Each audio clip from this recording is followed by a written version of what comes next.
करते हैं। अरे राम राज तो हो ही रही है भाई साहब, शराबी बन रहे हैं, शराबी पिला पिला के एक एक वो क्या कहते हैं, कौन कौन सा शराब है उसका तो ज़्यादा नाम भी नहीं, बंटी बबली पता नहीं क्या क्या है, एक एक पिलाइए, राम राम कहलवाइए।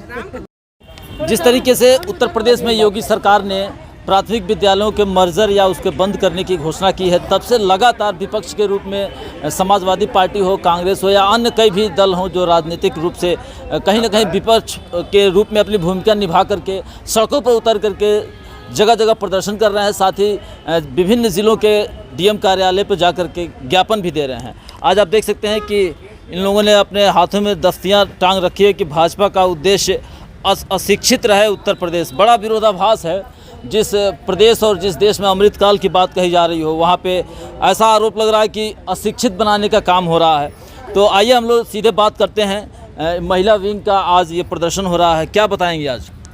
सबसे पहले आपके चैनल को हम धन्यवाद देते हैं और हम यही कहना चाहेंगे कि जो सरकार है हमारी, जो 5000 हमारे स्कूल बंद किए जा रहे हैं, तो इसको बंद ना करके जो दारू की भट्टी चल रही है कि किलोमीटर 10-10 कदम पर चल रही है उसको बंद करें, क्योंकि इससे जो हमारी है, हमारे कितनी रसोइयाँ बहन है, रसोइयों बहन का भी रोजी रोटी नहीं चल पा रहा है। और हमारे जो गांव में बेटियां हैं कहाँ तक जाएंगी स्कूल पढ़ने, 10 किलोमीटर पे स्कूल है, कहाँ जाएंगी आप बताइए, कहाँ जाएंगी पढ़ने, कहाँ तक जाएंगी? समस्या तो बिल्कुल आपके अनुसार चुनौतीपूर्ण है, लेकिन काम भी तो हो रहा है।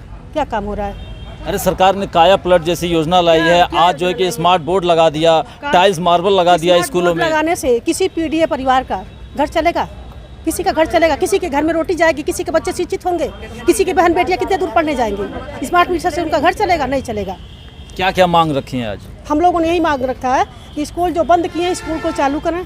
इसमें बहुत सारे टीचर हैं जिनका रोजी रोटी जा रहा है, बहुत रसोइया बहनों जो विधवा हैं जिनके आगे पीछे कोई नहीं है, उनको भी, उनकी भी रोजगार मिले।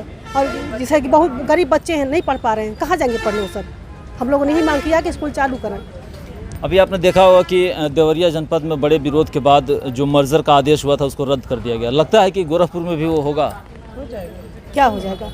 मर्जर जो हो रहा है, जो मिलाया जा रहा है या बंद किया जा रहा है, उसको रोक नहीं, दिया जाएगा? ऐसा कुछ नहीं होगा। क्या बताएंगे सर?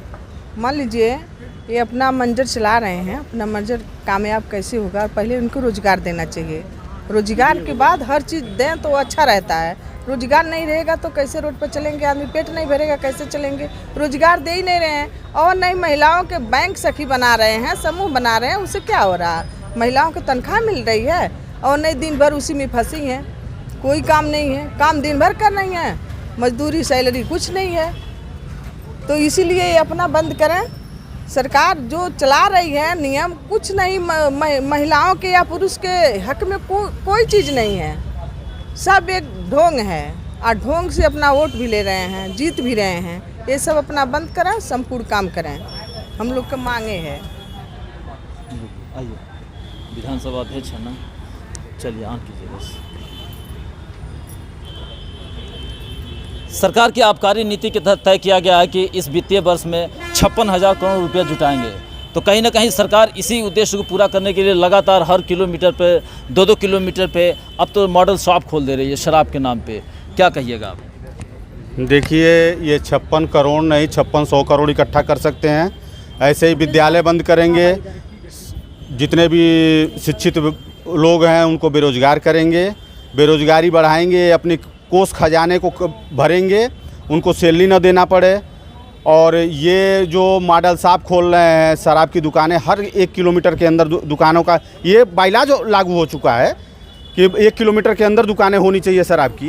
तो इसका मतलब ये है कि ये पूरे प्रदेश को, पूरे देश को शिक्षा से दूर करके और शराबी बनाने की कोशिश कर रहे हैं। जितने ही शराबी रहेंगे उतना ही अपना जो भी है धन दौलत जो भी है बर्बाद करके शराबी पिएंगे, रोजगार रहेगा नहीं तो कहाँ से क्या करेंगे।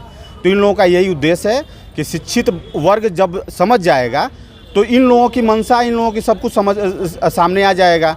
ये शिक्षा इसीलिए आने नहीं दे रहे हैं कि ये इनका जो काला मंशा है, जो भी गोरख मंशा है, जो भी कह लीजिए, ये सामने ना आए।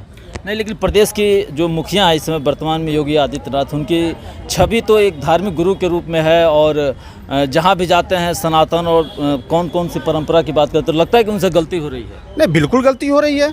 अगर सनातन धर्म की बात कर रहे हैं, हिंदू गुरु हैं और वो संत हैं, तो उनको सबसे पहले उनको बचपन से ही ये सिखाया गया है कि आप मठों में जा कर के शिक्षा ज्ञान कीजिए। संस्कृत विद्यालय में जाकर के संस्कृत ज्ञान कीजिए।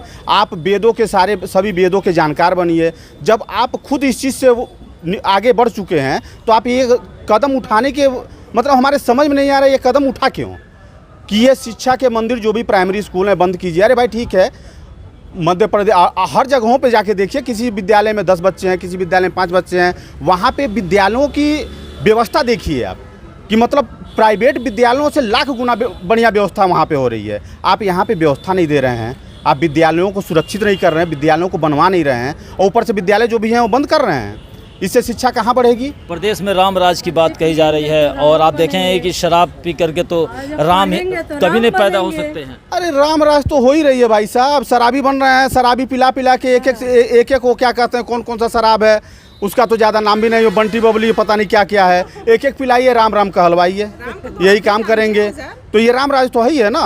पी के पड़े रहेंगे, गिरे रहेंगे, वो राम राज है। नाली में कहीं ये ऐसे राम राज की स्थापना नहीं हो सकती है। क्या मांग कर रहे हैं? मांग यही है कि जो ये शिक्षा के देखिए, जो इंसान के जो जीवन है, जो इंसान की धार्मिक प्रक्रिया है, जो शिक्षा का मंदिर है, बच्चों के शिक्षा के साथ बिटिया के अच्छा ये बताइए, बिटिया 10 किलोमीटर 8 किलोमीटर पढ़ने जाएगी? जब आजकल बिटिया 2 किलोमीटर पर सुरक्षित नहीं है तो 10 किलोमीटर जाएगी, कहाँ सुरक्षित रहेगी? आपको खुद सोचना चाहिए कि कानून व्यवस्था को लेकर के भी आपने एक बड़ा प्रश्न खड़ा किया। तो ये आपने देखा समाजवादी पार्टी के लोग रहे और इन लोगों ने कड़े शब्दों में इसका निंदा किया है कि इस तरीके के जो डिसीजंस हैं कहीं से भी समाज हित में नहीं है, इसको बदलने की ज़रूरत है और इस दिए गए निर्णय पर पुनर्विचार की ज़रूरत है, क्योंकि अंततः समाज में जब तक भलाई का रास्ता नहीं बनेगा तब तक कोई भी नीति फेल ही मानी जाएगी। आपको खबर कैसे लगी, इस संदर्भ में अपनी राय ज़रूर दें।